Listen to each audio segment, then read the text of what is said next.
Ma femme a enfilé une robe courte, clairement sans rien d'autre en dessous, et a dit « Invitation uniquement. Tu ne devrais pas être là. » J'ai dit « Je comprends. » En vérité, je comprenais tout.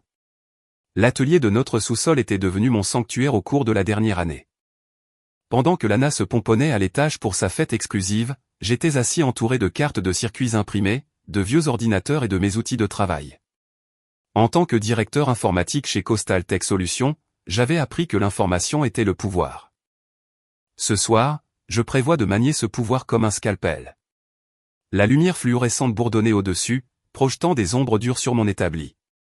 Je me préparais à ce moment depuis des semaines, depuis que j'avais remarqué les changements subtils dans le comportement de Lana. Les nuits tardives au bureau, les appels téléphoniques secrets, la façon dont elle avait commencé à me regarder comme si j'étais un meuble qui avait besoin d'être remplacé. À 38 ans, j'avais gravi les échelons, partant de rien pour atteindre une position respectable dans le secteur technologique de cette ville côtière. Lana avait été là pendant l'ascension, mais quelque part en cours de route, elle avait décidé que je ne montais pas assez vite à son goût. Mon téléphone a vibré. L'identification de l'appelant m'a fait sourire pour la première fois depuis des jours. Marie Ventor. J'ai répondu, gardant ma voix neutre. Brent, chérie, a dit la voix suave de la femme du patron de ma femme. Je crois savoir qu'il y a un grand rassemblement ce soir au Meridian Club. C'est ce que j'ai entendu dire, bien que, apparemment, je ne sois pas sur la liste des invités. Marie a ri, un son comme du vin cher que l'on verse. Eh bien, c'est tout simplement inacceptable. Je t'invite personnellement en tant que mon invité. J'espère vraiment que tu te joindras à moi. J'ai jeté un coup d'œil à l'iPad sur mon établi, l'iPad d'Alana, synchronisé avec son téléphone et commodément oublié dans la cuisine ce matin. L'écran montrait une cascade de messages qui peignaient une image très claire des activités extra-professionnelles de ma femme. Je serais honoré, Marie. À quelle heure dois-je te retrouver? 20h30 et Brent, mais quelque chose de bien. Et j'ai le sentiment que ce sera une soirée mémorable. Après qu'elle ait raccroché, j'ai fixé l'appareil qui détenait les clés de la chute de ma femme. Des captures d'écran étaient déjà enregistrées dans un dossier sécurisé, sauvegardé à 3 endroits différents. Des années de travail dans l'informatique m'avaient appris la valeur de la redondance. Les messages entre Lana et Owen Cray étaient assez explicites pour faire rougir un marin. Mais plus intéressantes encore étaient les conversations avec son cercle de collègues sur la gestion créative des dépenses et l'optimisation des avantages sociaux. Ce qu'ils appelaient du réseautage, l'IRS l'appellerait de la fraude. J'ai monté les escaliers et j'ai trouvé Lana en train de se maquiller dans le miroir du couloir. Elle était magnifique, je devais l'admettre. À 34 ans, elle faisait encore tourner les têtes partout où elle allait. Son reflet a croisé le mien dans le miroir. « Je pensais que tu allais bouder dans ta caverne toute la soirée », a-t-elle dit sans se retourner. En fait, j'ai été invité à sortir moi-même. Ça a attiré son attention. Elle s'est retournée, les sourcils levés. Invité où? Au Meridian Club. Marie Ventor m'a demandé d'être son invité. Le rouge à lèvres lui a légèrement glissé des mains. Marie contrôlait l'accès à l'élite sociale de la ville, et Lana le savait. Plus important encore, Marie était mariée à Raph Ventor, le patron de Lana et l'homme qui signait ses chèques de paie. C'est inattendu, a réussi à dire Lana. N'est-ce pas? J'ai redressé ma cravate dans le miroir à côté d'elle. Je suppose que je devrais te remercier de m'avoir inspiré à sortir plus. Avant de plonger plus profondément dans cette histoire, j'ai une petite requête. Veuillez vous abonner, laisser un j'aime, commenter et cliquer sur le bouton hype pour booster cette chaîne afin que plus de gens puissent découvrir ces incroyables histoires de Reddit. Ses yeux se sont rétrécis. Après 12 ans de mariage, elle pouvait sentir quand quelque chose n'allait pas. Mais elle était aussi piégée par ses propres mensonges. Elle ne pouvait pas s'opposer à ma présence à la même fête sans révéler pourquoi elle ne voulait pas que je sois là. Eh bien, a-t-elle dit finalement. Je suppose que je te verrai là-bas. J'ai hâte. Elle a attrapé son sac à main et s'est dirigée vers la porte, ses talons claquant sur le parquet. J'ai regardé par la fenêtre alors qu'elle reculait sa BMW de l'allée, probablement déjà en train d'envoyer un SMS à Owen à propos de ce développement inattendu. Qu'elle transpire. La nuit était jeune, et j'avais des préparatifs à faire. Je suis retourné à l'atelier et j'ai rouvert les messages. Owen Cray, 36 ans, directeur régional des ventes, et apparemment le nouveau passe-temps favori de ma femme.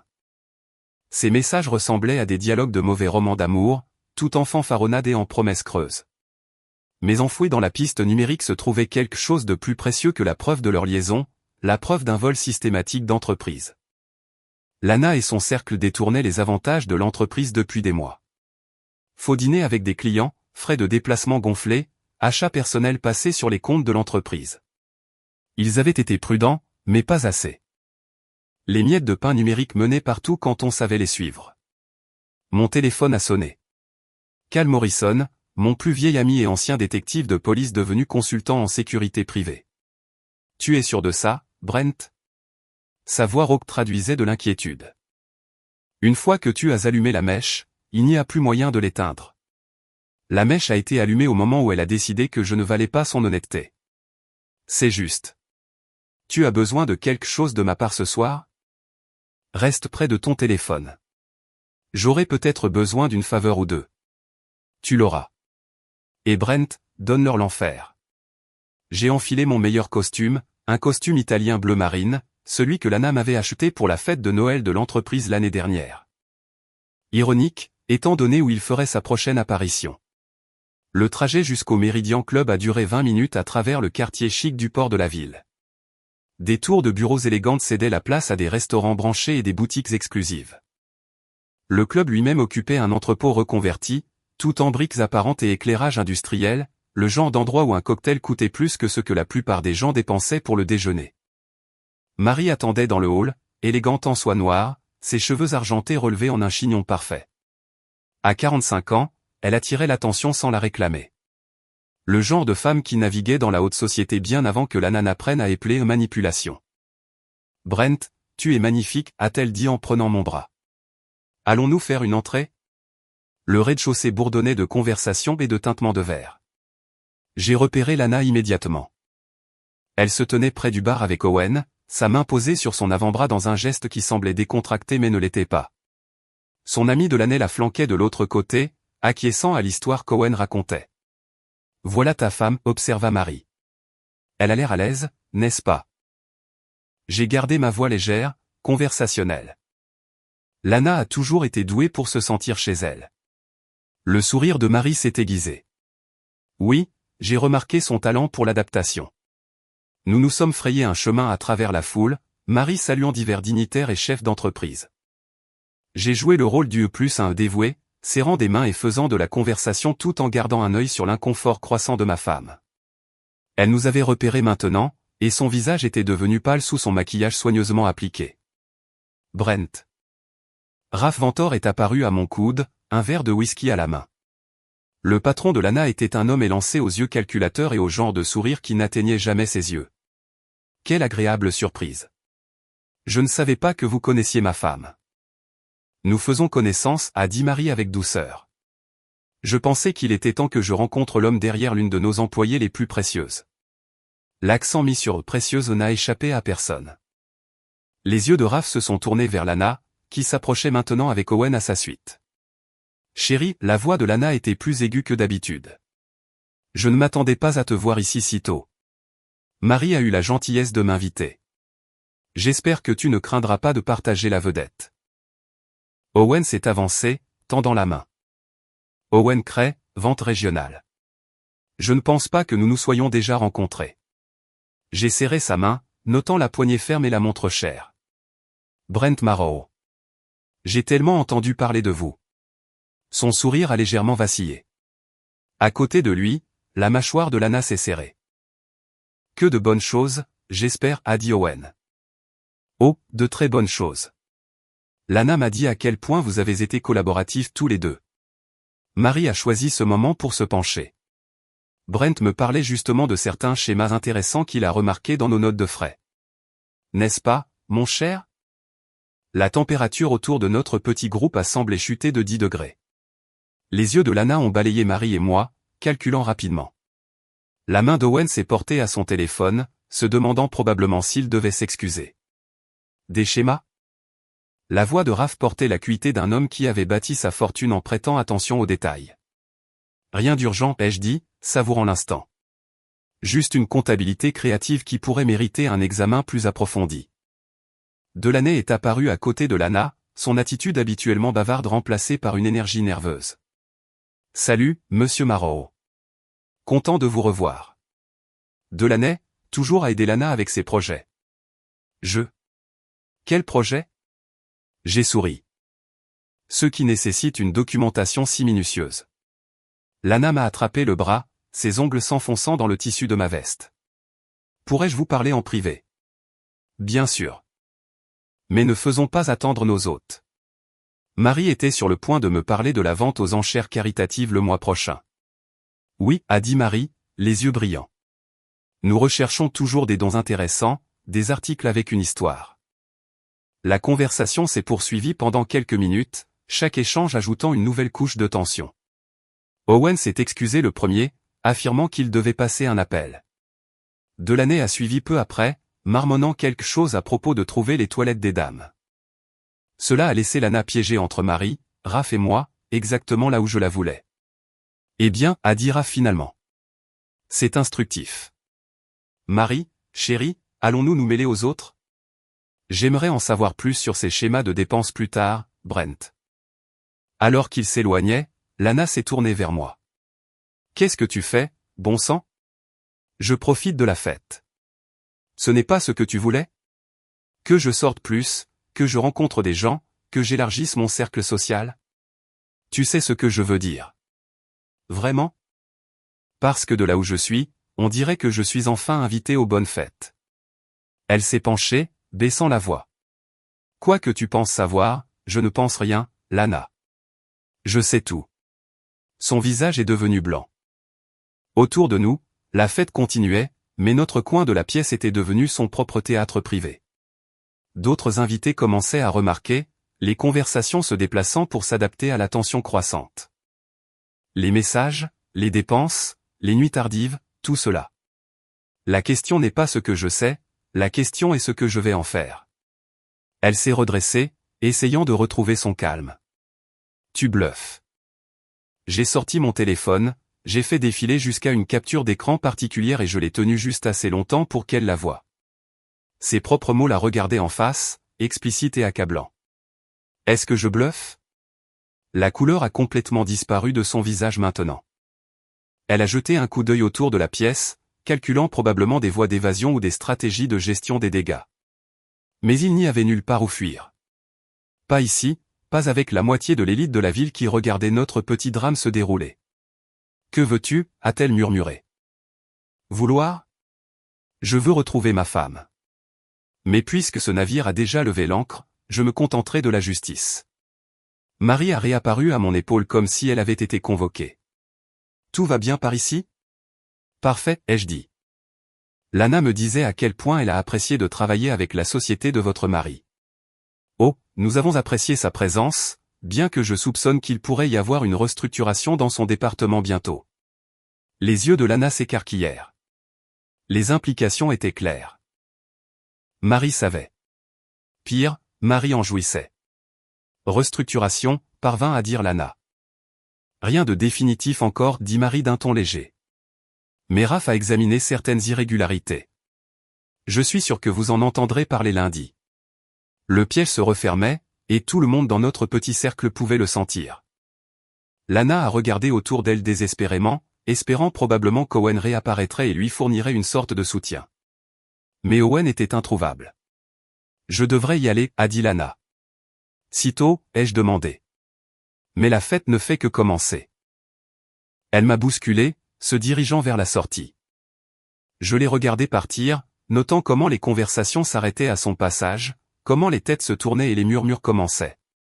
Le moulin à rumeurs était déjà en marche. Marie m'a légèrement touché le bras. Bien joué. Ce n'était que le premier coup. J'admire un homme avec une stratégie. Quelle est la prochaine étape? J'ai souri, sentant quelque chose de sombre et de satisfait s'installer dans ma poitrine. Maintenant, laissons les dominos tomber. 20 minutes plus tard, je marchais dans le parking du club quand Owen Cray est sorti de derrière un pilier en béton. Sa fanfaronnade précédente avait été remplacée par quelque chose de plus laid, de plus désespéré. Nous devons parler, a-t-il dit, bloquant mon chemin vers la sortie. Vraiment? Je pensais que tu étais parti. Arrête de jouer l'innocent. Je sais ce que tu fais. J'ai arrêté de marcher et je l'ai vraiment regardé pour la première fois. Owen était tout ce que je n'étais pas. Grand, athlétique, le genre de gars qui a probablement atteint son apogée à l'université et qui a depuis couru après cette sensation. Sa BMW était à 6 mètres, impeccable et chère, comme tout le reste dans sa vie. Qu'est-ce que je fais exactement, Owen? Tu essaies de détruire Lana parce que tu ne supportes pas qu'elle t'ait dépassé. L'accusation a plané dans l'air entre nous. Autour de nous, le parking était principalement vide, juste du béton et des ombres et le bourdonnement lointain des systèmes de ventilation. Mais dépassé, ai-je répété. C'est ce qu'elle t'a dit? Elle n'a pas eu besoin de me dire quoi que ce soit. C'est évident. Tu es menacé par son succès, son ambition, alors tu essaies de la rabaisser à ton niveau. J'ai ri, et le son a résonné sur les murs en béton. Mon niveau? Owen, je dirige le service informatique d'une entreprise de plusieurs millions de dollars. Quel est mon niveau, selon toi? En dessous d'elle.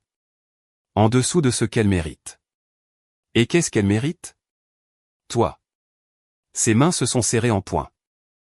Un instant, j'ai cru qu'il allait vraiment me frapper. Une partie de moi espérait qu'il le ferait. J'avais boxé à l'université, et la mémoire musculaire est tenace. Elle mérite quelqu'un qui l'apprécie, a-t-il dit. Quelqu'un qui l'aide à voler son employeur. Ça a fait mouche. Son visage est devenu rouge.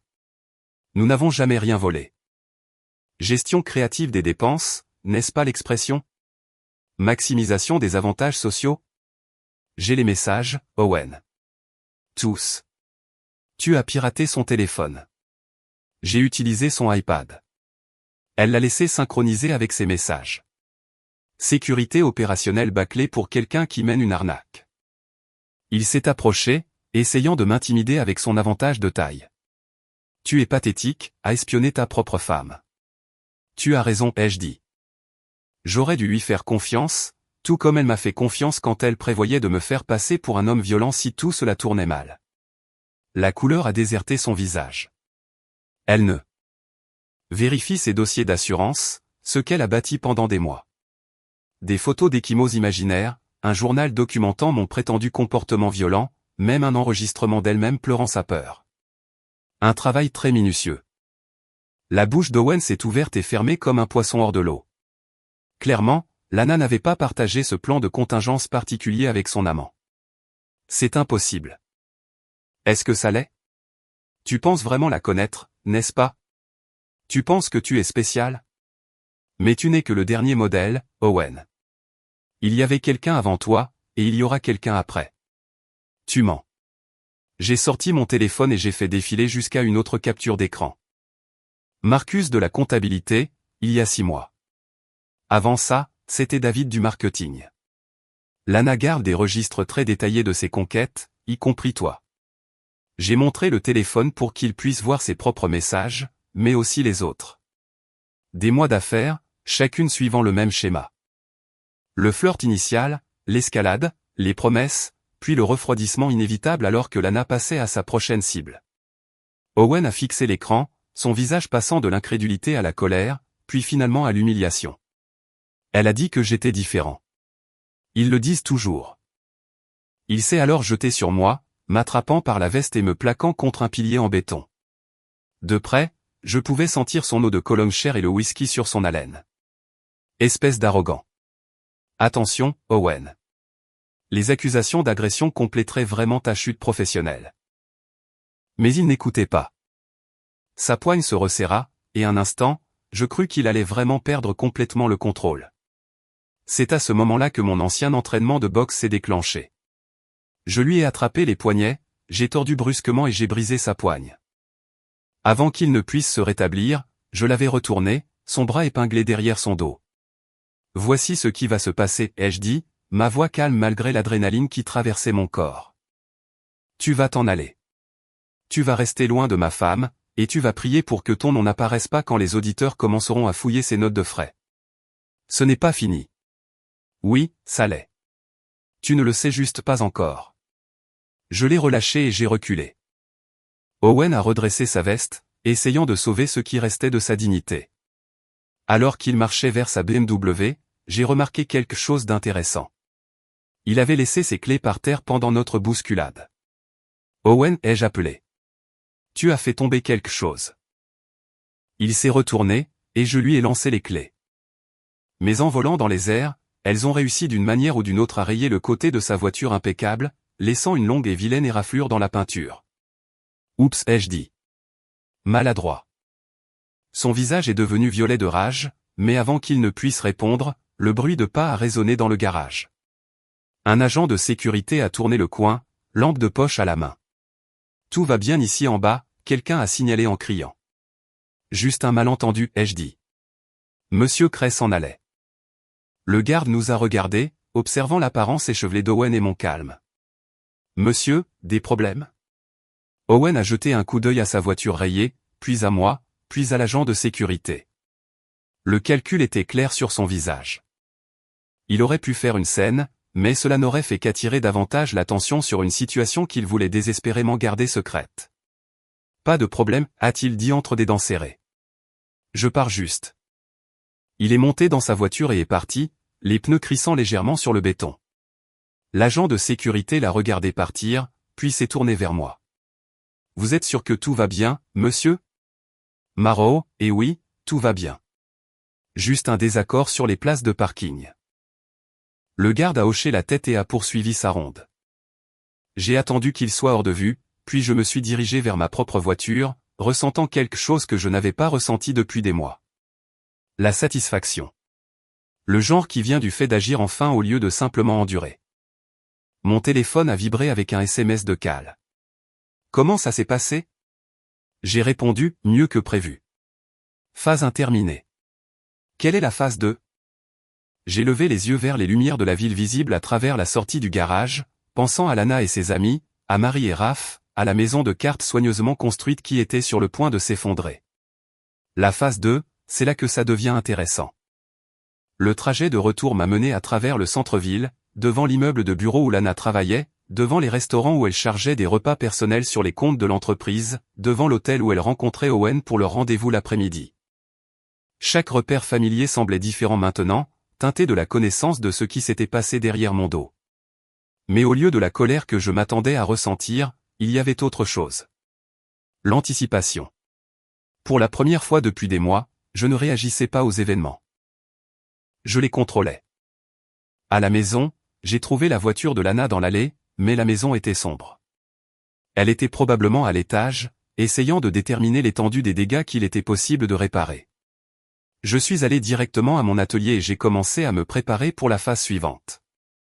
Le stagiaire informatique, Tommy Rodriguez, avait été inestimable au cours des dernières semaines, bien qu'il ne le sache pas. Jeune, enthousiaste et complètement ébloui par son directeur de département, il avait été heureux d'aider avec diverses vérifications de sécurité et tâches de maintenance du système. Des tâches qui m'avaient donné accès aux dossiers des employés, aux rapports de dépenses et aux journaux de communication. J'ai ouvert les fichiers sur mon serveur sécurisé. L'empreinte numérique de Lana racontait une histoire de fraude systématique, de vendetta personnelle et de pistes papier soigneusement planifiées. Mais surtout, elle racontait l'histoire de sa police d'assurance. Les fausses preuves qu'elle avait accumulées pour me détruire si nécessaire. Mon téléphone a sonné. Le nom de Lana est apparu sur l'écran. Bonjour, ma chérie. Nous devons parler. Sa voix était tendue, épuisée. J'écoute. Pas au téléphone. Monte à l'étage. Je suis à l'aise ici en bas. Dis ce que tu as à dire. Une longue pause. Je sais que tu es en colère. Je sais que tu as tout à fait le droit de l'être, mais ça ne doit pas tout détruire. Vraiment? On peut arranger ça, aller voir un conseiller, recommencer. Recommencer, ai-je répété. Comme les autres fois. Une autre pause. Quelles autres fois? Marcus, David. Dois-je remonter plus loin? Silence, puis doucement, depuis combien de temps sais-tu? Ça a de l'importance? Ça en a pour moi. Je me suis adossé à ma chaise, regardant les preuves étalées sur mes moniteurs.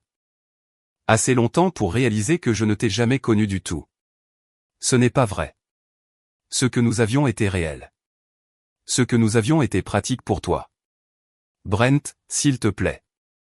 Quoi que tu prévois, pense juste à ce que tu jettes. Qu'est-ce que je jette? Lana?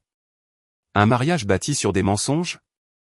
Une femme qui prévoyait de me faire accuser de violence domestique? Une partenaire qui a volé son employeur et traîné mon nom dans la boue? Je n'ai jamais. Les dossiers d'assurance. Lana.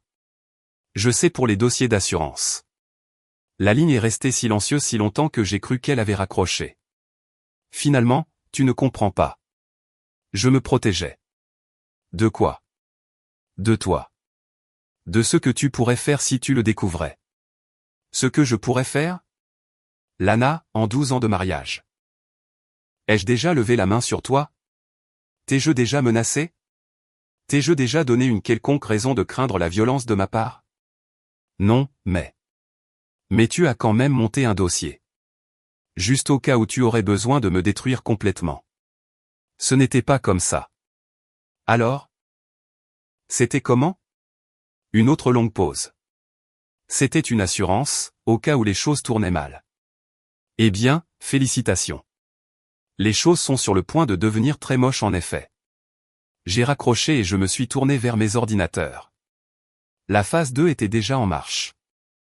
Et il n'y avait plus moyen de l'arrêter maintenant. Les dominos tombaient, et demain, tout le monde verrait exactement jusqu'où il pouvait dégringoler. À l'étage, j'entendais Lana bouger. Probablement en train de faire ses valises ou de passer des appels ou d'essayer de trouver un moyen de sauver la situation. Mais il était trop tard pour sauver quoi que ce soit. Certaines choses, une fois brisées, ne pouvaient pas être réparées. Et certaines personnes, une fois trahies, n'offraient pas de seconde chance. Le lundi matin est arrivé avec ce genre de bruine grise qui donnait à la ville l'apparence d'un film noir. J'étais assis dans mon bureau, regardant le parking se remplir d'employés qui n'avaient aucune idée que leur monde était sur le point de basculer. Tommy Rodriguez a frappé à ma porte exactement à 9h15, pile à l'heure. Vous vouliez me voir, monsieur Marrow? Entrez, Tommy. Fermez la porte. Le gamin avait 22 ans, fraîchement sorti de l'université, tout enthousiasme et ambition. Il me rappelait moi-même à cet âge, à l'époque où je pensais que le travail acharné et la loyauté suffisaient à garantir le succès. J'ai besoin que vous effectuiez un audit de sécurité de routine sur notre système de gestion des dépenses, ai-je dit en lui tendant un dossier. Procédure standard, mais je veux que ce soit fait discrètement. Pas besoin d'alerter qui que ce soit. Les yeux de Tommy se sont illuminés. Il adorait qu'on lui confie des tâches importantes. Qu'est-ce que je cherche spécifiquement? Des anomalies. Des schémas qui ne correspondent pas à une utilisation normale. Vous connaissez la procédure. Dois-je coordonner avec les RH? Pas encore. Voyons d'abord ce que nous trouvons. Il a hoché la tête avec enthousiasme et s'est dirigé vers la porte. J'aurai un rapport préliminaire pour le déjeuner. Tommy?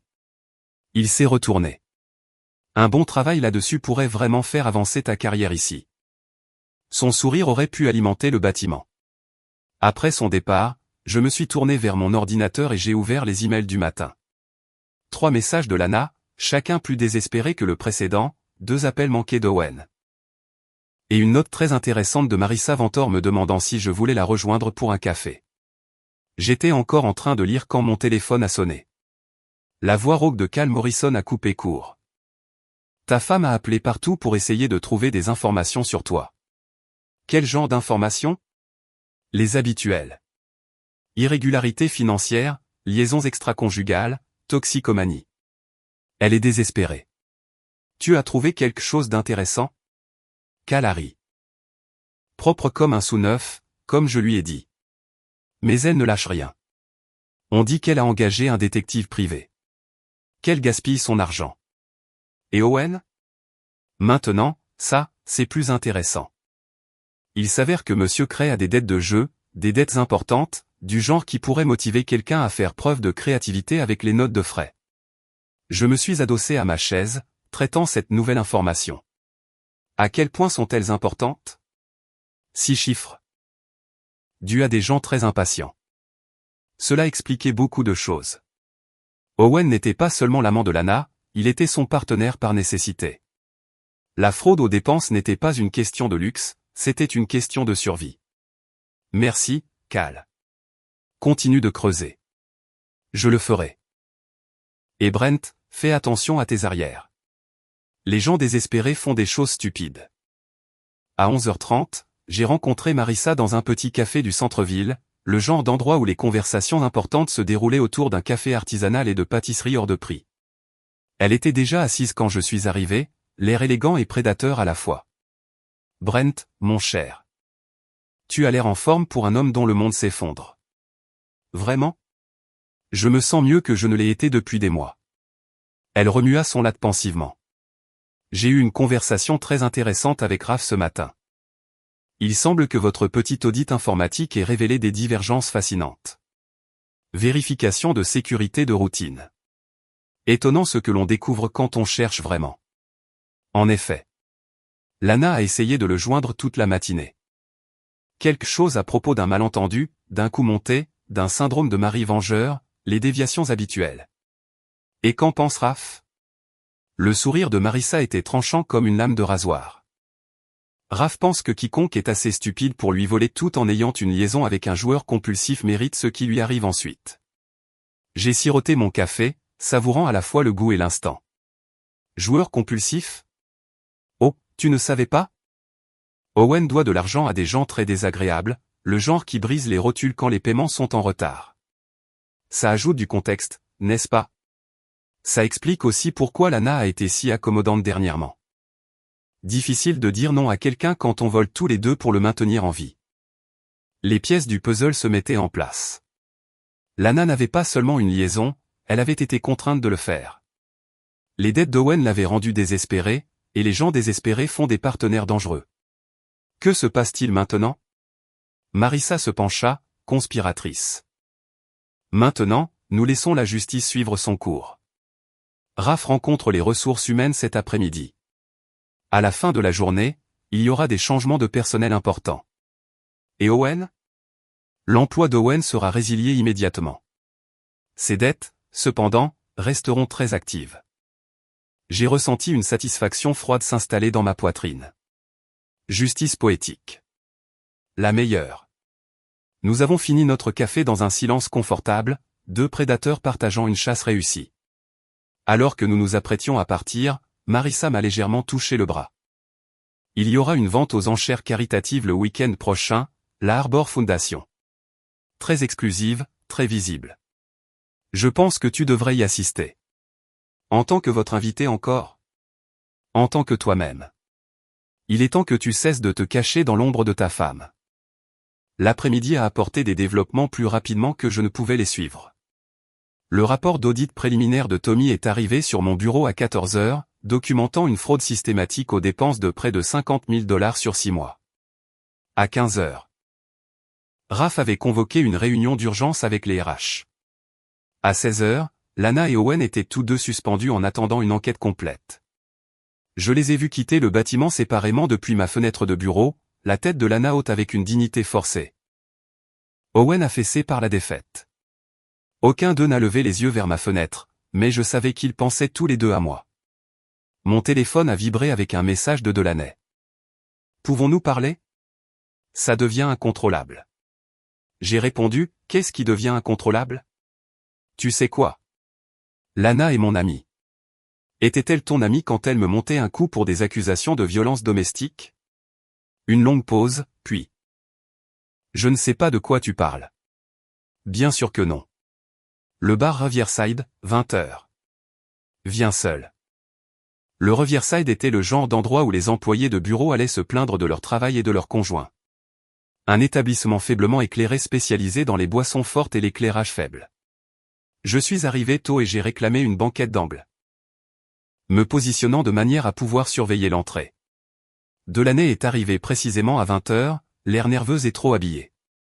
À 33 ans, elle avait construit son identité autour du rôle de confidente de tout le monde, la gardienne des secrets et la dispensatrice de potins. Ce soir, elle ressemblait à quelqu'un qui avait réalisé que les secrets pouvaient être des armes.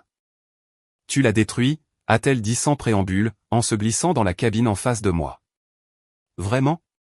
Ou est-ce que je ne fais que révéler ce qui était déjà là? Elle a fait des erreurs. Ça ne veut pas dire qu'elle mérite ça. J'ai fait signe au barman pour 2 verres. Quelles erreurs, Delaney? L'affaire, le vol, ou le plan élaboré pour me faire passer pour un agresseur? Son visage est devenu pâle. Elle avait peur. De quoi? Je ne l'ai jamais touché, jamais menacé, jamais donné de raison de craindre la violence de ma part. Pas physiquement, mais... Mais quoi? Je n'étais pas assez excitant? Je ne gagnais pas assez d'argent? Je ne l'appréciais pas correctement?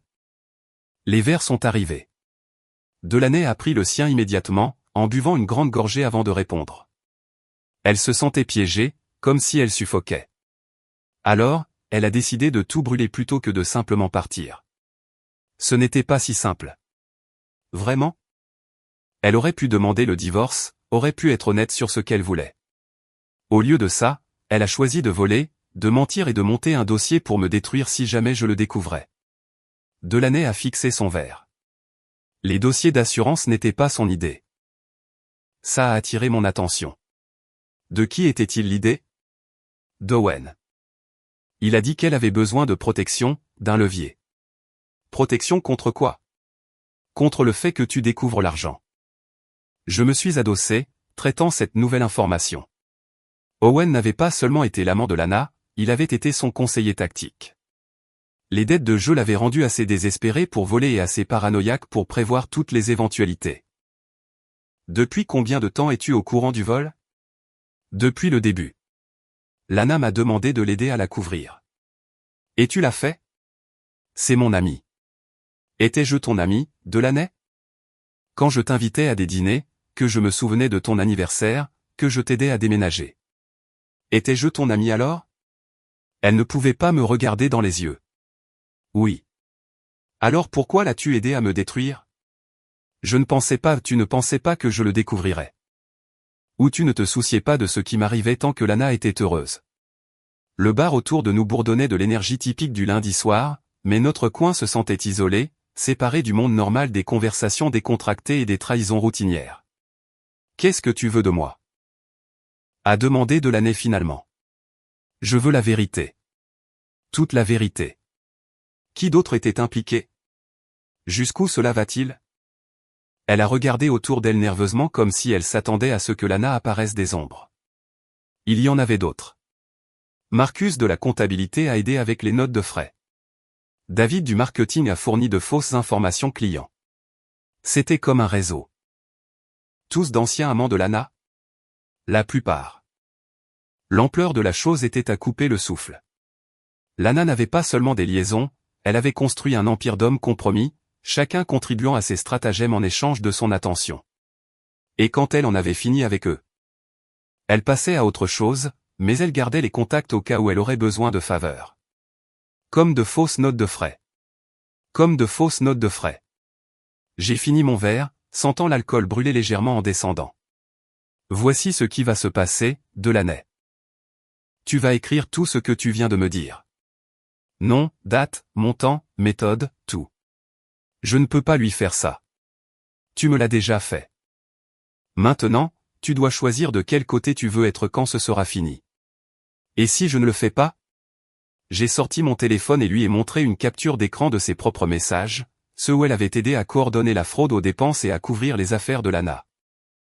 Alors tu coules avec le navire. Sa main tremblait alors qu'elle prenait une serviette et commençait à écrire. La liste était plus longue que je ne l'avais prévu, plus détaillée, plus accablante. Au moment où elle a fini, la moitié de la structure de gestion de l'entreprise était impliquée. Cela va détruire tout le monde, a-t-elle murmuré. Non, ai-je dit, en pliant soigneusement la serviette. Cela va révéler tout le monde. Il y a une différence. Elle est partie sans un mot de plus, probablement pour avertir Lana de ce qui allait arriver. Mais cela n'avait pas d'importance. L'avalanche était déjà en marche, et les avertissements ne l'arrêteraient pas maintenant. Je suis resté seul dans la cabine pendant 1 heure de plus. Observant des gens normaux vivre leur vie normale, et j'ai planifié la phase finale de la destruction de ma femme. La vente aux enchères caritatives était dans 5 jours.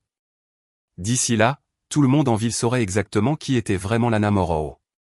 Et plus important encore, il saurait qui j'étais aussi. L'appel est arrivé à 23h30 le jeudi soir. La voix de Cal était tendue d'urgence. Ils sont en train de faire un coup. Quartier de la Marina, quai 7. On dirait que ta femme et son petit ami essaient de sauver quelque chose. J'étais déjà en train de prendre ma veste. Quel genre de quelque chose? Rendez-vous privé avec Raph Ventor. On dit qu'ils essaient de conclure un accord. À minuit sur un quai? Ça ne ressemble pas au style habituel de Raph. Ce n'est pas le cas. Ce qui signifie soit qu'ils sont plus désespérés que nous le pensions, soit que c'est un coup monté. J'ai attrapé mes clés et je me suis dirigé vers le garage. Je suis à 10 minutes. Brent, sois prudent. Les gens désespérés font des choses stupides. Je sais. Le trajet à travers les rues vides de la ville m'a donné le temps de réfléchir. 3 jours s'étaient écoulés depuis la confession de Delaney. 3 jours à regarder le monde de Lana s'effondrer systématiquement. L'enquête RH s'était étendue pour inclure la moitié de son département. Les dettes de jeu d'Owen étaient devenues publiques. Et les dossiers d'assurance, les preuves fabriquées de mes prétendus abus, avaient été découverts et documentés par la sécurité de l'entreprise. Mais au lieu d'accepter la défaite, Lana redoublait d'efforts. La réunion de minuit suggérait qu'elle croyait toujours pouvoir se sortir de ce pétrin par la manipulation. Le quartier de la Marina la nuit était tout en ombre et lumière réfléchie. Des bateaux coûteux flottant doucement dans leur cale tandis que des lumières de sécurité projetaient de longues flaques d'illumination sur les jetées en bois. Je me suis garé à un pâté de maison et je me suis approché à pied, restant dans l'ombre. Le quai 7 s'étendait sur 60 mètres dans le port, bordé de yachts d'1 million de dollars appartenant à l'élite de la ville. Au bout, je pouvais voir 3 silhouettes se découper sur l'eau. Lana, Owen et une troisième personne qui devait être Raph. Je me suis rapproché, utilisant les bateaux comme couverture jusqu'à ce que je puisse entendre leur voix portée sur l'eau. Complètement inventé, disait Lana. Brent a planifié ça pendant des mois. Il a piraté mes comptes, manipulé les preuves, même mis de faux enregistrements dans le système de dépenses. C'est une accusation grave. La voix de Raph était calme, contrôlée.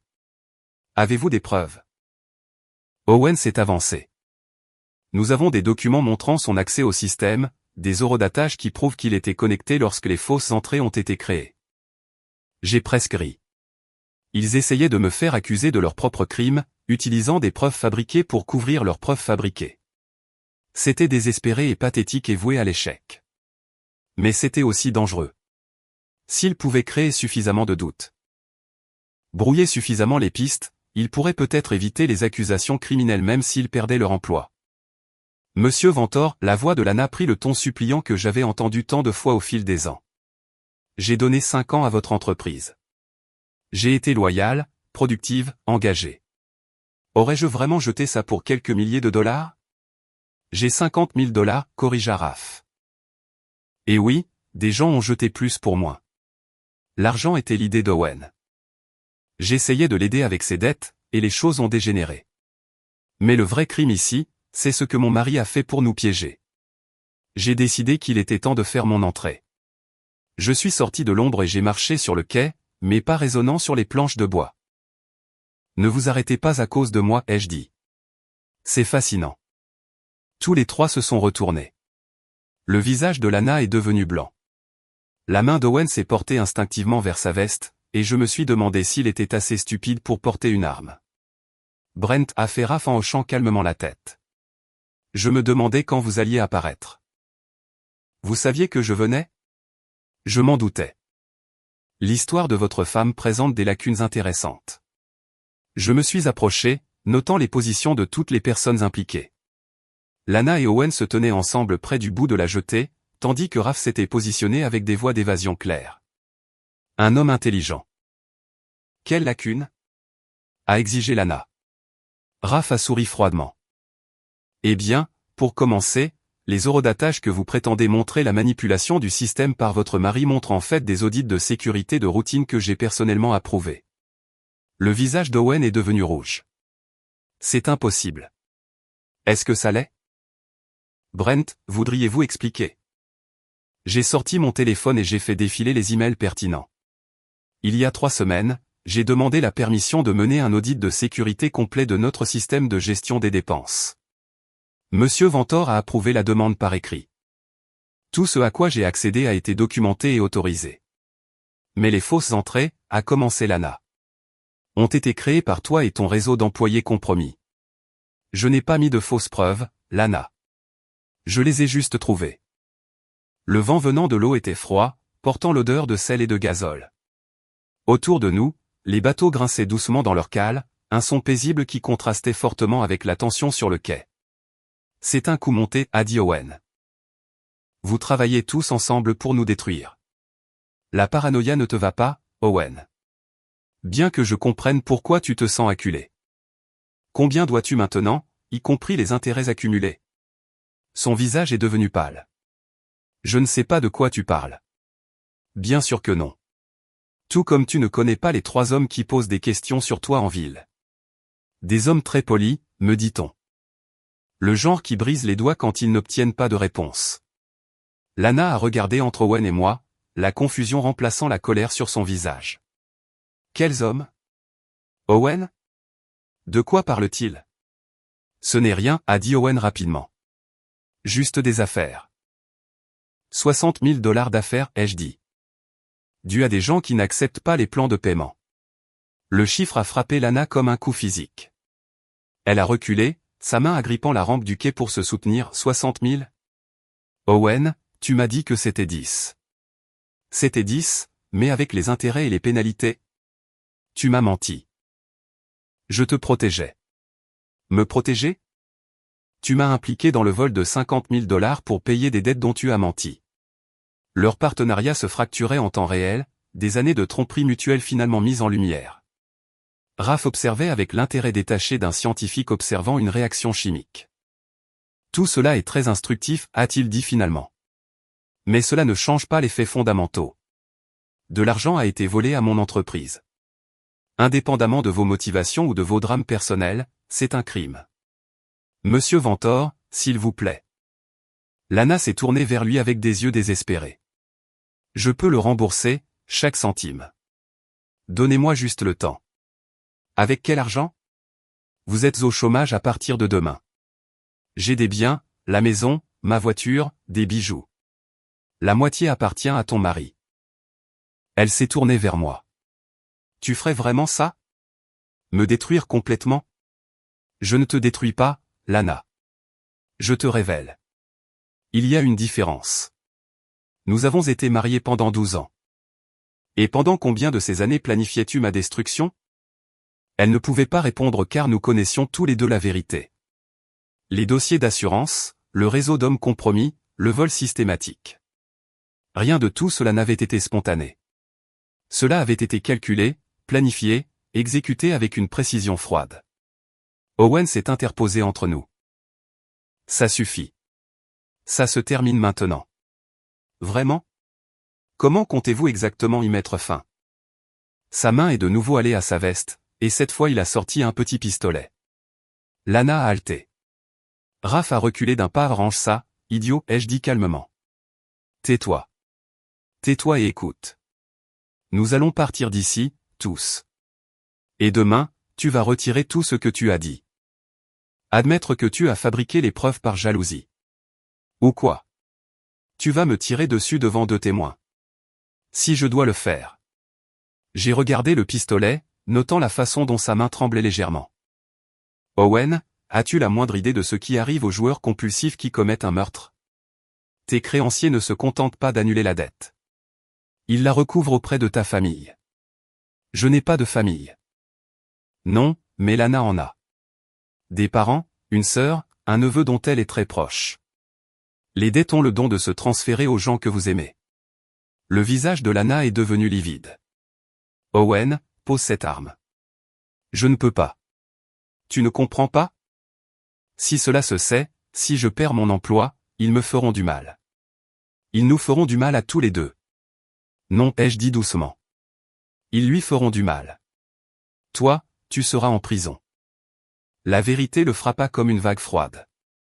Sa main a commencé à trembler plus violemment, et j'ai réalisé qu'il était plus effrayé que menaçant. Désespéré, oui, mais pas violent. Il y a un autre moyen, ai-je dit. Quel moyen? Remets-toi. Coopère à l'enquête. Témoigne contre les personnes qui t'ont mis dans ce pétrin au départ. Tu veux dire, témoigner contre Lana. Je veux dire, témoigne honnêtement sur ce qui s'est passé et pourquoi. Lana a émis un son comme un animal blessé. Bâtard. Tu essaies de le monter contre moi. J'essaie de lui sauver la vie, et peut-être la tienne. Raph s'est avancé prudemment. Owen, je suis en affaires depuis 25 ans. J'ai déjà vu des hommes dans votre position. L'arme ne résout rien. Elle ne fait qu'aggraver tout. Vous ne comprenez pas la pression. Je comprends parfaitement. Mais tirer sur des gens ne paiera pas vos dettes. Cela ne fera que créer de nouveaux problèmes. L'impasse s'est prolongée. 4 personnes sur un quai au milieu de la nuit, reliées par des mensonges et des trahisons, et le genre de désespoir qui pousse les gens à faire des choses irréversibles. Finalement, la main d'Owen a commencé à s'abaisser. Quel genre d'accord proposez-vous? Coopération totale, a dit Raph. Témoignage complet sur la fraude aux dépenses, le réseau d'employés impliqués et les méthodes utilisées. En échange, je recommanderai la clémence auprès du procureur. Et mes dettes? Vos dettes sont votre problème, mais vous serez en vie pour y faire face. Owen a regardé Lana, cherchant sur son visage un signe de soutien ou de guidance. Mais Lana fixait l'eau, probablement en train de calculer ses propres chances de survie. Si je coopère, a dit Owen lentement, qu'est-ce qui lui arrive? Cela dépend de sa coopération à elle aussi. Lana s'est retournée vers nous, le visage dur de résolution. Je n'irai pas en prison pour ça. Alors tu n'aurais pas dû commettre de crime, ai-je dit. Espèce de donneur de leçons. Attention, Lana. Les menaces devant témoins ont tendance à revenir devant les tribunaux.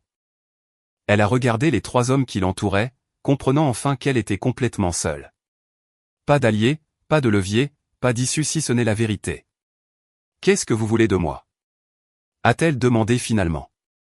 Je veux que tu admettes ce que tu as fait. Tout. Le vol, les liaisons, les dossiers d'assurance, le réseau d'employés compromis. Je veux que tu assumes la responsabilité de tes choix. Et si je le fais? Alors peut-être que tu éviteras la prison. Peut-être que tu auras une probation, des travaux d'intérêt général, une chance de reconstruire ta vie ailleurs. Ailleurs? Tu ne peux pas rester ici, Lana. Pas après ça. Trop de gens savent. Trop de ponts coupés. Tu devras recommencer. La réalité s'est abattue sur elle comme une lourde couverture. Sa carrière était terminée. Son mariage était terminé. Sa position sociale était détruite. Tout ce qu'elle avait construit, tout ce pourquoi elle avait comploté, était parti. J'ai besoin de temps pour réfléchir. Tu as jusqu'à demain matin, a dit Raph. Après ça, l'offre expire, et nous procéderons aux poursuites pénales. Owen avait déjà fait son choix. Il a tendu le pistolet à Raph, crosse en avant, et s'est éloigné de Lana. Je suis désolé, lui a-t-il dit, mais je ne peux pas aller en prison. Je ne survivrai pas. Elle le regarda avec un mélange de mépris et de pitié. Tu es pathétique. Oui, a-t-il concédé, mais je suis pathétique et vivant. La réunion s'est dispersée sans plus de drame. Raph est parti le premier, probablement pour appeler ses avocats et se préparer à la tempête médiatique qui allait suivre. Owen s'est traîné vers sa BMW endommagée, composant déjà sa confession dans sa tête. Cela nous a laissés, Lana et moi. Seuls sur le quai, 12 ans de mariage réduits à ce moment d'honnêteté absolue. Est-ce que quelque chose était réel? Ai-je demandé. Elle a considéré la question sérieusement. Les premières années étaient réelles, avant que je ne réalise que tu n'allais jamais être plus que ce que tu es. Et qu'est-ce que je suis?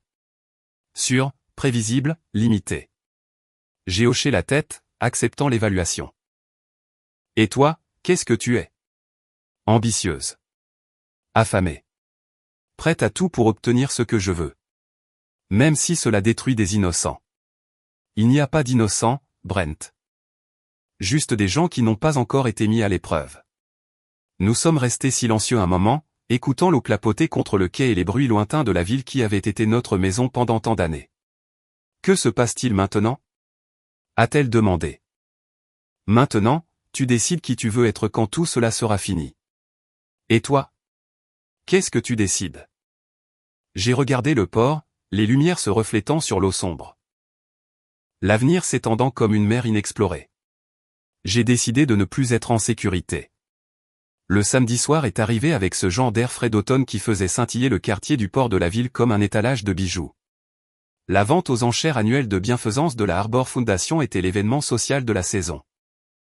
Le genre de rassemblement où les réputations se faisaient et se détruisaient à coups de champagne et d'enchères silencieuses.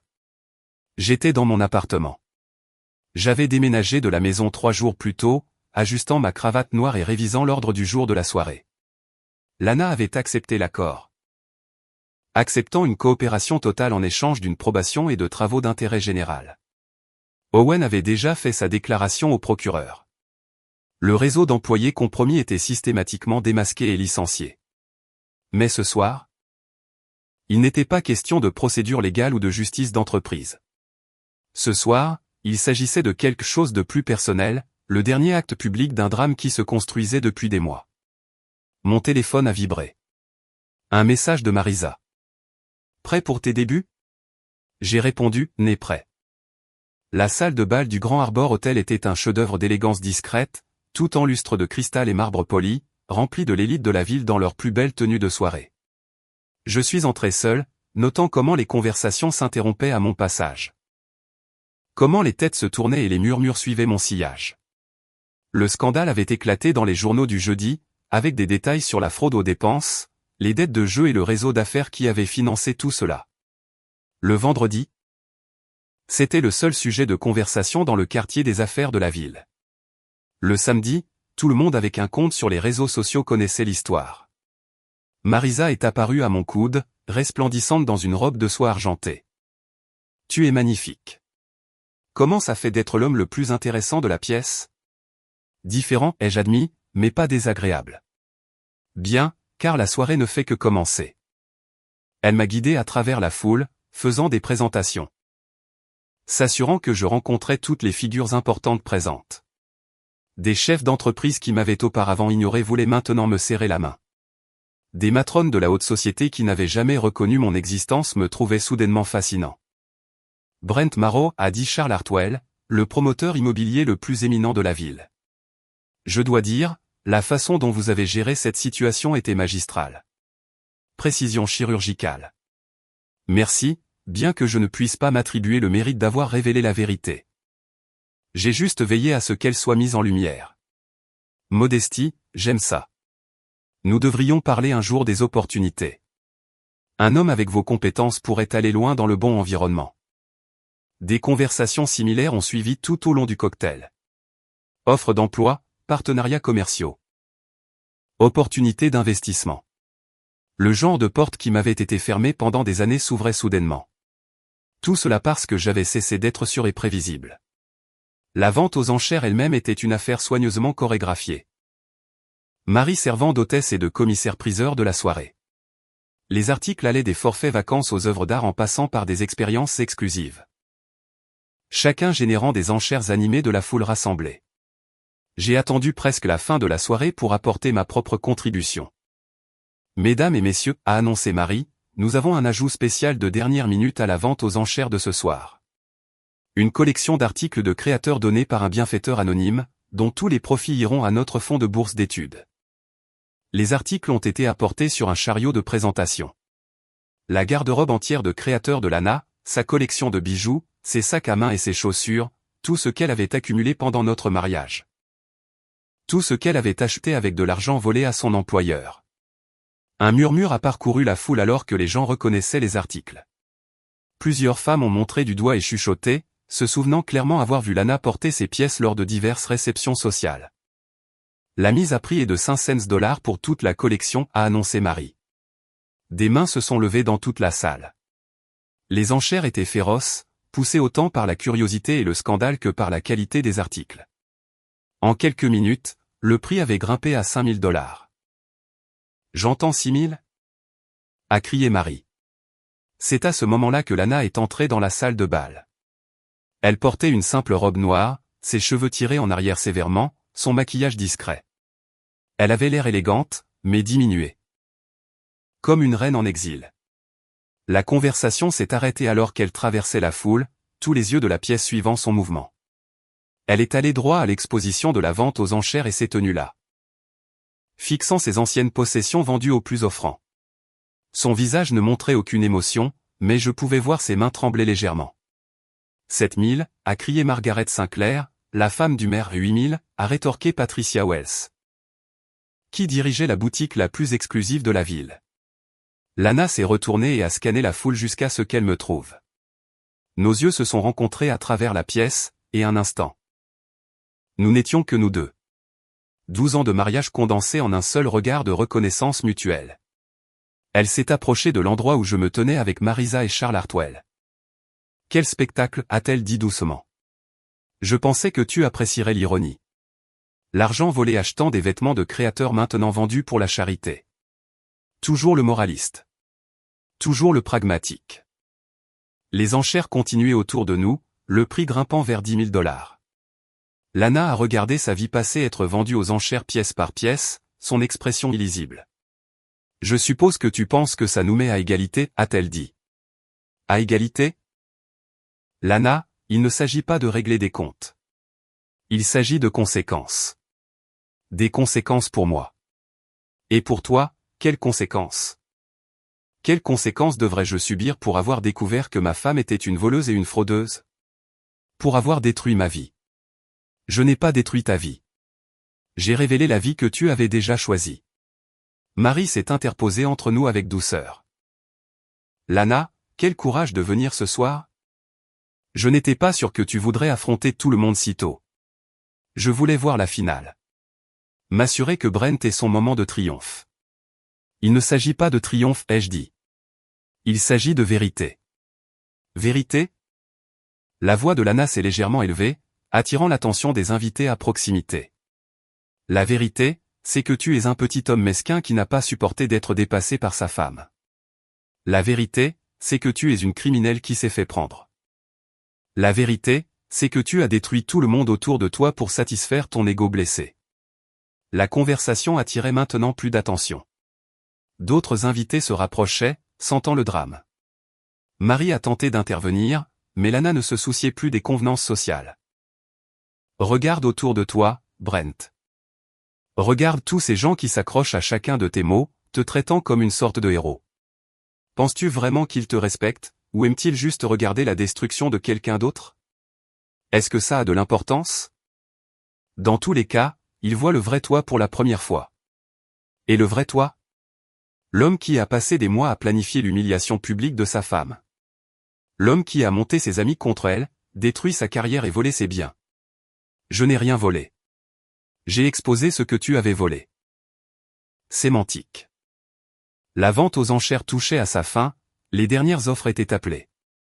La collection de créateurs de Lana avait été vendue pour 12 000 $. De l'argent qui financerait des bourses d'études pour des étudiants qui ne pouvaient pas se permettre d'aller à l'université.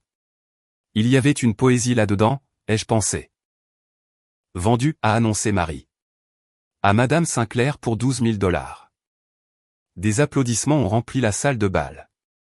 Lana est restée parfaitement immobile tandis que ses anciennes possessions étaient emportées, probablement pour être distribuées parmi les amis de la femme du maire comme sujet de conversation et trophée. Félicitations, m'a-t-elle dit. Tu as gagné. Il ne s'agissait jamais de gagner. Tout est une question de gagner, tu as juste enfin appris à jouer le jeu. Elle s'est retournée pour partir, puis s'est arrêtée et m'a regardé une dernière fois. J'espère que ça en valait la peine, a-t-elle dit. J'espère que me détruire était tout ce que tu pensais que ce serait. Il ne s'agissait pas de te détruire, Lana. Il s'agissait de me sauver. Elle a souri alors, la première émotion sincère que j'ai vue d'elle de toute la soirée. Non, Brent. Il s'agissait de devenir moi. Sur ce, elle est partie, me laissant seule au milieu de la salle de bal, entourée de l'élite de la ville. Tous regardant pour voir comment je réagirais à sa dernière accusation. Avait-elle raison? Étais-je devenu ce que je prétendais mépriser? Ma quête de justice avait-elle vraiment été une question de justice ou de vengeance? J'ai regardé les visages qui m'entouraient. Certains compatissants. Certains curieux, certains calculant comment ils pourraient bénéficier de ma nouvelle notoriété. Ces gens ne se souciaient ni de la vérité ni de la justice. Ils se souciaient du pouvoir et du spectacle, et je leur avais donné les deux. Charles Hartwell m'a tapé sur l'épaule. Bien géré. Ne les laissez jamais vous voir transpirer. C'est ce que j'ai fait? Vous avez maintenu le contrôle. C'est ce qui compte dans des situations comme celle-ci. Marie est apparue à mon autre côté. Elle a toujours eu le sens du dramatique, mais c'est fini maintenant. Tu peux aller de l'avant. Aller de l'avant vers quoi? J'avais accompli tout ce que j'avais entrepris de faire.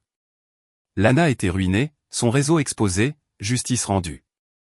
Mais debout dans cette salle de bal, entouré de gens qui me voyaient comme un divertissement plutôt que comme une personne. Je me sentais étrangement vide. La soirée s'est terminée avec les politesses habituelles et les promesses de rester en contact. Des cartes de visite ont été échangées, des invitations à dîner ont été étendues, des partenariats ont été discutés.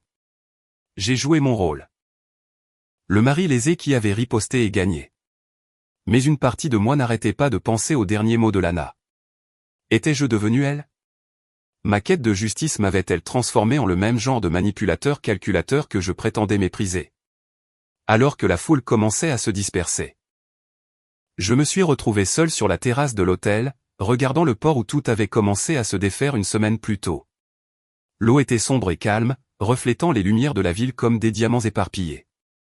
Des doutes? La voix de Cal Morrison est venue de derrière moi.